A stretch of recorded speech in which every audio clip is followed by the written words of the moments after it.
उपनगरीय रेल्वे रुळाच्या तिन्ही मार्गावरती आज मेगा ब्लॉक असणार आहे। रेल्वे रुळाच्या दुरुस्तीकरिता त्याचबरोबर सिग्नल यंत्रणेमधली तांत्रिक बिघाड जे आहे ते दुरुस्तीकरिता हा जो आहे तो मेगा ब्लॉक घेण्यात आलेला आहे। पश्चिम हार्बर व मध्य मार्गावरती जो आहे तो हा मेगा ब्लॉक असणार आहे। पश्चिम रेल्वे मार्गावर सांताक्रूझ ते गोरेगाव अप आणि डाऊन जलद मार्गावर हा ब्लॉक असेल।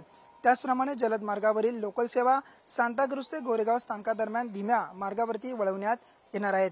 हार्बर मार्गावर वडाळा रोड ते मानपूर अप डाऊन मार्गावर सकाळी 11 ते दुपारी 4 वाजेपर्यंत मेगा ब्लॉक असेल, तर मध्य रेल्वे रुळावर ठाणे कल्याण 5व्या आणि 6व्या अप डाऊन जलद मार्गावर हा मेगा ब्लॉक असणार आहे। त्यामुळे आज रविवार सुट्टीचा दिवस आहे आणि उपनगरीय रेल्वे रुळावर जर पाहिलं रेल्वे मार्गावरती अशा पद्धतीने जो आहे तो मेगा ब्लॉक घेण्यात आलेला आहे। कॅमेरासन गणेश मोरेसह अविनाश माने, TV9 मराठी, मुंबई।